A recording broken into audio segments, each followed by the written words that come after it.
Welcome to Selected Ambient Rumors. I'm Bora. We share interesting stories like this 3 times a week. We'd be thrilled if story lovers subscribe and like. Let's get started. The year is 404 before Common Era. The hour has long passed midnight. Socrates was woken by the guards and quickly taken, along with 4 others, to the headquarters of the 30 Tyrants. Krios, the leader of the 30 Tyrants, gave a brief introductory speech in the meeting hall of the stone building, lit by torches. After praising the 5 people in the room, including Socrates, for their great patriotism, he announced the order. Leon of Salamis is disturbing the peace of Athens and inciting the people to rebellion. The duty is yours, patriotic Athenians. Seize this traitor. We trust you. May your path be clear. Socrates closed his eyes and bowed his head. He knew very well why they were asking this of a man like him, nearing 70 years old. It wasn't because of his strength or power. This was the method the 30 tyrants used on people they suspected of not being on their side. They had their opponents captured by those they suspected of being opponents. This was a loyalty test for them.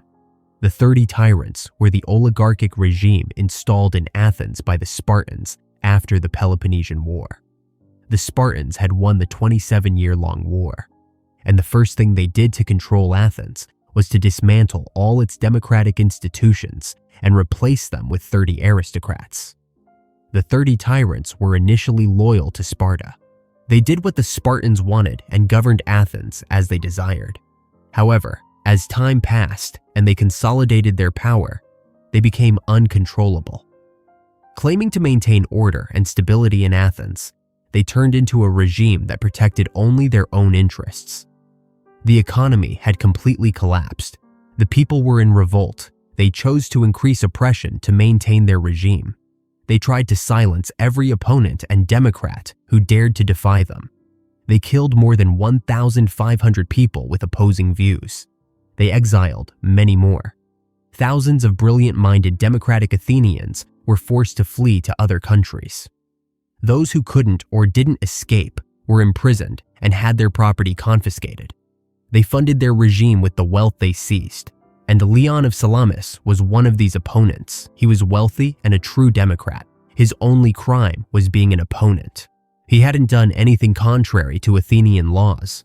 However, the 30 tyrants no longer cared about the laws. They imprisoned anyone who posed a threat to their power.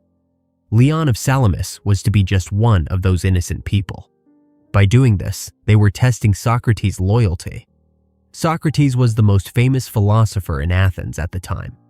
He was famous for awakening people's consciences and making them question the importance of living a virtuous life. He had hundreds of students. Moreover, Krios, the leader of the 30 tyrants, was a former student of Socrates. Perhaps this was what had saved Socrates' life until then. Krios wanted to give Socrates one last chance to prove his loyalty. Socrates began to think as he walked out of the headquarters. What should I do? If I refuse to hand Leon over, it could cost me my life. But what is death? Isn't death just fearing something we think we know, but actually don't? By fearing death, I might be fearing something good, but I can't know that. I have no knowledge of death. But giving an innocent man to the tyrants, choosing power over justice, is a disgraceful act. I'm more certain of this than of what happens after death. Besides, I have a wife and children. Is it better to leave them a father who is dishonorable and bows to the tyrant's desires? Isn't the best legacy a father can leave his children a life lived virtuously? For children, is a living father who participates in an innocent person's injustice better? Or a father who lived virtuously and died? If you ask children, of course, they'd want their father to live. Doesn't that essentially say, when the moment arrives, you can behave unethically? How can a father teach his children dishonor? After all, if we can act dishonorably for a moment, even if it means death, can't we do so at any moment? What's the difference between a big or small dishonorable act? Socrates looked at the other 4 people as he thought about these things. The other suspected opponents beside him had already begun planning how to capture Leon. If they enable an innocent person to suffer unjust punishment because they lacked the resolve to resist, what was the purpose of their existence? The most painful part was that Socrates had no power to stop them. They were all strong young men, at least 30 years younger than him. So even if Socrates acted virtuously, the outcome wouldn't change. Leon of Salamis would still be captured and handed over to the tyrants. So if the outcome wouldn't change, was it worth risking his life? If Leon was doomed to be captured regardless, what harm could there be in Socrates joining them? Except for defiling his own soul. So either he would go with them and serve the tyrant's desires instead of justice, or he would die as a virtuous man. One meant a dishonorable life, the other a virtuous death. The difference was that clear. His decision was driven not by Leon's fate, but by his own. He quietly left the other four-person. When he got home, his wife was waiting for him anxiously. "What happened?" she asked.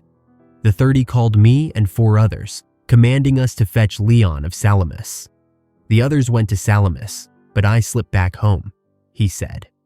Socrates was famous for falling into a trance-like state of deep thought. In Plato's dialogues, it's noted that he would stand in thought for hours, unresponsive to others, utterly absorbed. That morning was no different.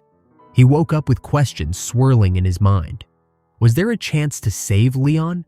There was no chance of stopping those 4 or the tyrants. He knew this, but was quietly returning home the right action. With these thoughts, he walked toward the city square. Meanwhile, rumors began reaching his ears. "Have you heard? Last night they captured Leon of Salamis. They'll pass his sentence in a day or 2. They've already seized his property. Even if they don't kill him, they'll let him rot in the dungeons." When Socrates reached the square, he climbed the steps of the agora. He stood tall and shouted, "What is justice? Is a life-serving injustice worth living?" The crowd slowly began to gather around Socrates. Socrates was simply doing his job. He was asking questions to the people gathering around him. Did Leon of Salamis deserve punishment? Did they want to live in an Athens without justice? In an Athens where injustice was commonplace, forget their lives, were even their possessions safe? The crowd was growing. Socrates was only asking questions. When people answered him, he responded with more questions. Some people said it was more logical to do what the tyrants ordered. He asked very simple questions to them. In the end, hundreds of Athenians gathered around him. The guards came to take Socrates, but seeing the crowd, they waited. Socrates did the same thing for days. He only went to the agora and asked questions. The number of people resisting alongside him steadily grew. The tyrants waited for Socrates to stop and for the crowd to disperse. They would sentence Leon after that. But neither Socrates nor the Athenians gave up. They continued their silent resistance. They were so just that the tyrants couldn't find a reason to intervene. But more importantly, they were too numerous for the tyrants to dare intervene. Socrates didn't know what the outcome would be. The only thing he was certain of was that as long as he resisted, Leon of Salamis continued to live.